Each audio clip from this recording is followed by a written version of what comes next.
Hello everyone, welcome to ePathshala where we can learn small things but that can make a big difference। तो पिछले video में हम लोगों ने national emergency के बारे में इंडियन कॉन्स्टिट्यूशन में जो भी प्रोविजंस मेंशन है उसके बारे में डिस्कस कर लिया और इस वीडियो में हम लोग दूसरा इमरजेंसी जो है स्टेट इमरजेंसी जिसको हम प्रेसिडेंट्स रूल भी कहते हैं उसके बारे में इंडियन कॉन्स्टिट्यूशन में क्या क्या प्रोविजंस है उसके बारे में थोड़ा सा डिस्कस करेंगे। State emergency president of India declare कर सकते हैं और इंडियन कॉन्स्टिट्यूशन में आर्टिकल 356 के अंदर स्टेट इमरजेंसीज के प्रोविजंस के बारे में मेंशन है। तो अकॉर्डिंग टू आर्टिकल 356 अगर प्रेसिडेंट ऑफ इंडिया ये सेटिस्फाइड होते हैं कि किसी एक पर्टिकुलर स्टेट में उस स्टेट गवर्नमेंट के लिए ये पॉसिबल नहीं है कि वो गवर्नमेंट को रन कर सकते हैं according to the Indian constitution's provision, तो उस सिचुएशन को हैंडल करने के लिए president of India state emergency declare कर सकते हैं। यानी कि अगर एक स्टेट में स्टेट गवर्नमेंट कॉन्स्टिट्यूशन में जो भी प्रोविजंस मेंशन है उसके हिसाब से गवर्नमेंट को रन नहीं कर सकते हैं या कर नहीं पा रहे हैं, तो उस सिचुएशन में प्रेसिडेंट इमरजेंसी डिक्लेयर कर सकते हैं। इसके लिए प्रेसिडेंट खुद भी इनिशिएटिव ले सकते हैं या फिर अगर स्टेट गवर्नर्स रिपोर्ट करते हैं या फिर रिक्वेस्ट करते हैं प्रेसिडेंट को टू इम्पोज इमरजेंसी, तो भी प्रेसिडेंट स्टेट इमरजेंसी इम्पोज करते हैं उस स्टेट में। दूसरा जो प्रोविजंस है कॉन्स्टिट्यूशन में वो आर्टिकल 365 में मेंशन है। आर्टिकल 65 ये कहते हैं कि अगर कोई भी स्टेट ये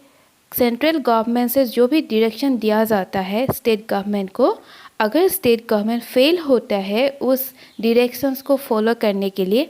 तो प्रेसिडेंट ये मान लेते हैं कि स्टेट गवर्नमेंट इंडियन कॉन्स्टिट्यूशन के प्रोविजंस के अकॉर्डिंग गवर्नमेंट रन नहीं कर पा रहे हैं। इसीलिए उस सिचुएशन में भी president of India state emergency declare कर सकते हैं। ये दो ग्राउंड्स है जिसके अंदर प्रेसिडेंट ऑफ इंडिया एक स्टेट में स्टेट इमरजेंसी डिक्लेयर कर सकते हैं। उसके बाद अप्रूवल की ज़रूरत पड़ती है जो भी डिक्लेरेशन है इमरजेंसी का उसको कंटिन्यू करने के लिए, क्योंकि अगर पार्लियामेंट से अप्रूवल नहीं मिलता है तो वो स्टेट इमरजेंसी का डिक्लेरेशन कंटिन्यू नहीं कर सकते। तो अप्रूवल के लिए कॉन्स्टिट्यूशन ने 2 महीने का टाइम मेंशन किया है, यानी कि जिस दिन president of India state emergency declare करेंगे उस दिन से 2 महीने के अंदर अंदर पार्लियामेंट में दोनों सदन से यानी कि लोकसभा और राज्यसभा दोनों से ही अप्रूवल की ज़रूरत होता है, तभी वो डिक्लेरेशन या फिर वो इमरजेंसी 6 महीने तक कंटिन्यू कर सकते। और अगर उसको फर्दर एक्सटेंड करने की ज़रूरत पड़ता है तो उसको मैक्सिमम 3 साल तक 3 इयर्स तक उसको एक्सटेंड किया जा सकता है, लेकिन कंडीशन ये है कि हर 6 महीने के बाद उसको पार्लियामेंट से अप्रूवल लेना पड़ेगा। पहले यानी कि initially the time period was 1 year, यानी कि एक बार स्टेट इमरजेंसी डिक्लेयर करने के बाद वो इमरजेंसी 1 साल तक कंटिन्यू कर सकते थे। लेकिन 44th कॉन्स्टिट्यूशन अमेंडमेंट जो हुआ था 1978 में, उस अमेंडमेंट में ये कहा गया कि 1 साल तक नहीं सिर्फ 6 महीना तक ही एक बार में स्टेट इमरजेंसी को कंटिन्यू किया जा सकता है। और स्टेट इमरजेंसी को अप्रूवल करने के लिए जो भी रेजोल्यूशन पास होता है पार्लियामेंट के द्वारा उसको सिंपल मेजॉरिटी के साथ अप्रूवल दिया जा सकता है या उसको अप्रूवल रेजोल्यूशन को पास किया जा सकता है। और कंडीशन एक ये भी है कि अगर 2 महीने के अंदर जब अप्रूवल देने की ज़रूरत पड़ता है उस वक्त अगर लोकसभा डिसॉल्व हो गया, लोकसभा सेशन में नहीं है, तो जिस दिन लोकसभा सेशन में आएगा उस दिन से 30 डेज़ के अंदर अंदर लोकसभा को वो स्टेट इमरजेंसी अप्रूव करना पड़ेगा, अदरवाइज वो लैप्स हो जाएगा। और इसमें ये कंडीशन है कि मीनवाइल राज्यसभा को, यानी कि जब लोकसभा सेशन में नहीं था, जब डिसॉल्व हुआ था, उस वक्त राज्यसभा को उसे अप्रूवल देना पड़ेगा। तब भी लोकसभा बाद में 30 डेज़ के अंदर अगर अप्रूवल दे देते हैं तो स्टेट इमरजेंसी कंटिन्यू कर सकते हैं। उसके बाद स्टेट इमरजेंसी का भी कुछ कंसिक्वेंसेस है और कंसिक्वेंसेस में हम ये देखते हैं जो कॉन्स्टिट्यूशन में मेंशन है कि अगर एक स्टेट में प्रेसिडेंट्स रूल यानी कि स्टेट इमरजेंसी अगर इम्पोज हो गया तो उस स्टेट का सारा कंट्रोल सेंट्रल गवर्नमेंट के हाथों में चला जाता है।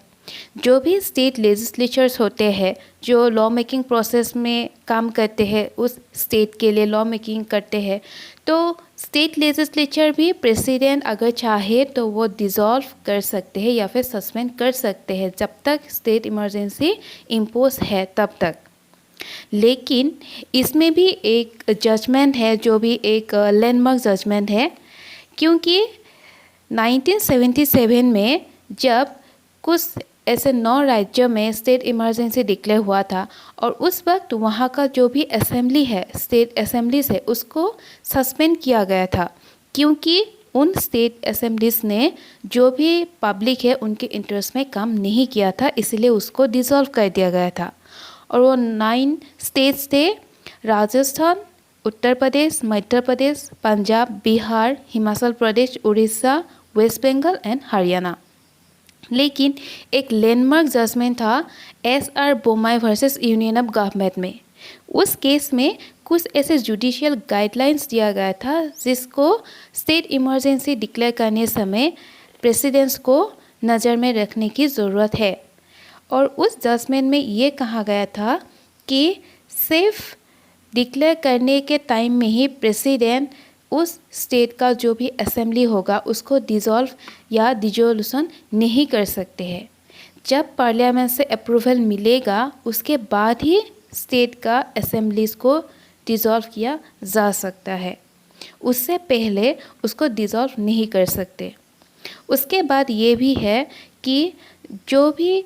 स्टेट इमरजेंसी डिक्लेयर होता है जिस भी स्टेट में, अगर वो से पॉलिटिकल कंसिडरेशन या फिर पॉलिटिकल इंटरेस्ट के लिए इम्पोज किया गया है तो कोर्ट उसको बाद में रिस्टोर कर सकते हैं, यानी असेंबली को रिस्टोर किया जा सकता है बाय द कोर्ट अगर से पॉलिटिकल इंटरेस्ट के लिए स्टेट इमरजेंसी के द्वारा स्टेट का असेंबली को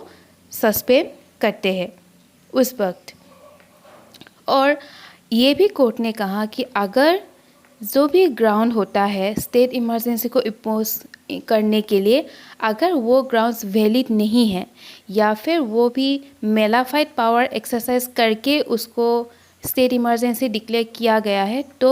वो जुडिशियल रिव्यू के अंदर आ जाएगा, यानी कि कोर्ट में उसको चैलेंज किया जा सकता है। क्योंकि जब हम लोगों ने ये कहा कि प्रेसिडेंट जब सेटिस्फाइड होता है कि स्टेट में state government according to Indian constitution run नहीं कर रहे, तो सेटिस्फाई मतलब ये नहीं कि प्रेसिडेंट अपना पर्सनल सेटिस्फेक्शन के हिसाब से वो स्टेट इमरजेंसी डिक्लेयर करेगा। सेटिस्फेक्शन शुड बी बोनाफाइड, यानी कि वो पब्लिक के इंटरेस्ट में या फिर उस स्टेट के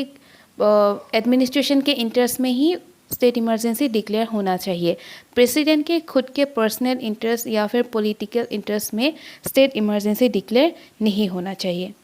तो ये है स्टेट इमरजेंसी के बारे में इंडियन कॉन्स्टिट्यूशन में जो मेंशन है प्रोविज़न, उसके बारे में हम लोगों ने थोड़ा सा डिस्कस कर लिया। I hope it will help you. So this is from my side in this video. Thank you.